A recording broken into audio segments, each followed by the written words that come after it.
பார்க்க போகிற வீடியோவில் வந்து ஒரு எம்எஸ்எம்இ சிறு குறு நடுத்தர தொழில் வர்க்கத்தில் இருக்கக்கூடியவங்களுக்கு பேமெண்ட் வராமல் போனால் இதை எப்படி நம்ம ரெக்கவர் பண்ணுறது அப்படிங்கிறத பற்றி தான் வந்து நம்ம இந்த வீடியோவில் வந்து நான் உங்களுக்கு சொல்ல போகிறேன். ஸோ இந்த வீடியோவில் அந்த பேமெண்ட் எப்படி வாங்கலாம், அதுக்கு அப்ளிகேஷன் எப்படி பண்ணுறது, என்னென்ன டாக்குமெண்ட்ஸ் தேவை அப்படிங்கிறத நான் டீட்டெயிலாக சொல்லியிருப்பேன். மறக்காமல் வீடியோ வந்து கடைசி வரைக்கும் பாருங்கள். ஸோ இந்த எம்எஸ்எம்இ டிபார்ட்மெண்ட் என்ன பண்ணாங்க அப்படின்னா, எம்எஸ்எம்இ ஆக்ட் 2006க்கு கீழே எம்எஸ்எம்இ சமாதான் திட்டம் அப்படின்னு வந்து ஒரு திட்டத்தை கொண்டு வந்தாங்க. ஸோ இந்த திட்டத்தோட முழு நோக்கம் வந்து என்ன பார்த்தீங்கன்னா, சிறு குறு இந்த மாதிரி இருக்கக்கூடிய தொழில் வர்க்கத்துக்கு பேமெண்ட், ஸோ இவங்க விற்கக்கூடிய பொருள் அதுக்கான பேமெண்ட் வந்து குறிப்பிட்ட நேரத்தில் வரலை அப்படின்னா அந்த பேமெண்ட்டை வாங்கி கொடுக்கறதுக்கான ஒரு அமைப்பை வந்து உருவாக்கணும். இது எல்லா மாநிலத்திலையும் கொண்டு வரணும் அப்படிங்கிறதுக்காக உருவாக்கப்பட்டது தான் வந்து எம்எஸ்எம்இ சமாதான் திட்டம் அப்படிங்கிறது. ஸோ இந்த திட்டத்தை கீழே செக்ஷன் 2021 எம்எஸ்எம்இ ஆக்ட் படி ஸ்டேட் கவர்மெண்ட்டுக்கு வந்து பவர்ஸ் கொடுத்துட்டாங்க. எல்லா ஸ்டேட் கவர்மெண்ட்டும் வந்து ஒரு ஃபெசிலிட்டேஷன் கவுன்சிலை வந்து அமைக்கணும் அப்படிங்கிற மாதிரி வந்து சொன்னாங்க. ஸோ அதுபடி இப்போ நம்ம தமிழ்நாட்டில் ஃபெசிலிட்டேஷன் கவுன்சில் அமைச்சிருக்காங்க. அந்த கவுன்சில் என்ன பண்ணும் அப்படின்னா, நீங்கள் உங்களுக்கான ஒரு பேமெண்ட் வராமல் போயிடுச்சு, 45 நாள் ஆகியும் உங்ககிட்ட அந்த பொருள் வாங்கினவர் வந்து கொடுக்கல அப்படின்னா இந்த போர்ட்டல் மூலிமா நீங்கள் அப்ளிகேஷன் போடுறப்ப இதுக்கான மேல்முறையீடு எடுத்துக்கிட்டு அதுல இருந்து அவங்க வந்து உங்களுக்கான பேமெண்ட்டை வந்து வாங்கி கொடுப்பாங்க. ஸோ இதோட ப்ராசஸ் எப்படிங்கிறது நம்ம பார்க்கலாம். ஸோ இப்போ இந்த சமாதான் திட்டத்தை பொறுத்த வரைக்கும் கம்ப்ளீட்டாக எல்லாமே ஆன்லைன்.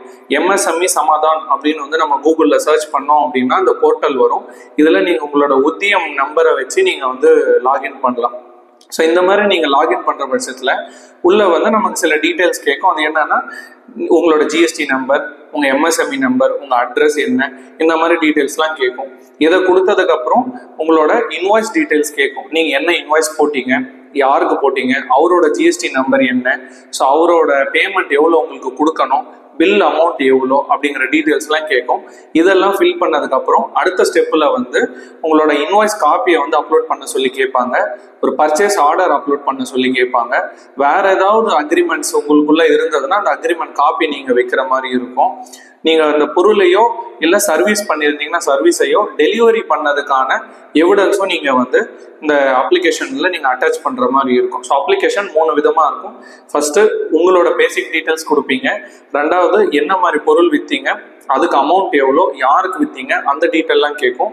மூணாவது பார்த்தீங்கன்னா அதுக்கான எவிடன்சஸை நீங்கள் அட்டாச் பண்ணி சப்மிட் பண்ணுற மாதிரி இருக்கும். ஸோ இப்போ இந்த மாதிரி நீங்கள் சப்மிட் பண்ண ஒரு அப்ளிகேஷனை சப்மிட் பண்ணதுலேருந்து 15 நாளைக்கு உள்ளார கன்சர்ன்ட் ஆஃபீஸர், அந்த ஃபெசிலிட்டேஷன் கவுன்சிலில் இருக்கிற ஒரு கன்சர்ன்ட் ஆஃபீஸர் வந்து இந்த அப்ளிகேஷனை வந்து மேல்முறையீடுக்கு எடுத்துப்பார். ஸோ இதை எடுத்துட்டதுக்கப்புறம் என்ன ஸ்டெப்ஸ் இருக்கும் அப்படின்னா 2 விதமாக இருக்கும். ஒன்று, உங்களையும் நீங்கள் யாருக்கு விற்றீங்களோ அவங்களையும் கூப்பிட்டு சமாதானமாக பேசுங்க, நீங்கள் அவங்களுக்கு பேமெண்ட் கொடுத்துருங்க அப்படிங்கிற மாதிரி வந்து ஒரு முதல் ஸ்டெப்பை வந்து எடுத்து வைப்பாங்க. இதை வந்து நம்ம ஓகேன்னா நம்மளையும் இந்த நம்மகிட்ட வந்து பொருள் வாங்கினவரையும் கூப்பிட்டு டிஸ்கஷனுக்கு கூப்பிட்டு ஃபைனல் பண்ணி கேஸை வந்து சால்வ் பண்ணுவாங்க.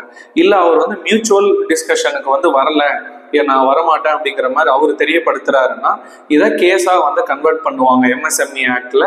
இப்படி கேஸாக கன்வெர்ட் ஆனதுக்கப்புறம் ஸோ இதை கேஸை நடத்தி நமக்கு ஃபேவரபுளாக வந்து பேமெண்ட் அவர் கொடுத்து தான் ஆகணுன்ற மாதிரி வந்து ஆர்டர் பாஸ் ஆகும். அப்படி ஆர்டர் பாஸ் ஆச்சு அப்படின்னா உங்களுக்கு என்ன அமௌண்ட் அவர் கொடுக்கணுமோ அந்த அமௌண்ட், அந்த தொகை தோராயமாக ஒரு 1 லட்ச ரூபான்னு வச்சுக்கோங்க. உங்களுக்கு ஒருத்தர் பையர் உங்கள்கிட்ட வந்து பொருள் வாங்கிட்டு போயிருக்காரு, பேமெண்ட் கொடுக்கல, 1 லட்ச ரூபா பேமெண்ட் கொடுக்கணும். ஸோ அந்த 1 லட்சம் ப்ளஸ் அதுக்கான வட்டி, அந்த வட்டியை எப்படி கால்குலேட் பண்ணணும் அப்படிங்கிறது இந்த எம்எஸ்எம்இ சமாதான திட்டத்துக்கு கீழே சொல்லியிருக்காங்க. ஸோ ஆர்பிஐ சொன்னபடி பேங்க் ரேட், அன்னைக்கு பேங்க் ரேட்டு வந்து தோராயமாக எக்ஸாம்பிள் ஒரு 10% வச்சுக்கோங்க.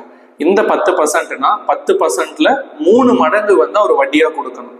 ஸோ இப்போ இன்னைக்கு ரேட் வந்து 10%ஆக இருந்தால் 10% இன்டூ 3 மடங்கு 30% வந்து இந்த 1 லட்ச ரூபாய்க்கு வட்டியை கூட்டி அவர் உங்களுக்கு வந்து செட்டில் பண்ணணும். ஸோ இந்த மாதிரி இருக்கக்கூடிய ஒரு திட்டத்தை மைக்ரோ ஸ்மால் என்டர்பிரைசஸ் வந்து பயன்படுத்தி உங்களுக்கு வராத பேமெண்ட்ஸை, நிலுவையில் இருக்கிற பேமெண்ட்டை வந்து நீங்கள் சீக்கிரமாக வாங்க முடியும். ஸோ இதனால எனக்கு ஏதாவது பிரச்சனை வருமா அப்படின்னா எதுவுமே ப்ராப்ளம் இருக்காது. ஏன்னா இது எல்லாமே முழுக்க முழுக்க ஸ்டேட் கவர்மெண்டோட ரூட்ல தான் போகுது. உங்களுக்கு இதை செட்டில்மெண்ட் பேசி வாங்கி கொடுக்கக்கூடியதும் பார்த்தீங்கன்னா ஸ்டேட் கவர்மெண்ட் ஆஃபீஸர்ஸ் தான். ஸோ இந்த வாய்ப்பை பயன்படுத்தி உங்களுக்கு வராமல் இருக்கிற பேமெண்ட்ஸை சீக்கிரமாக வாங்கிக்கோங்க.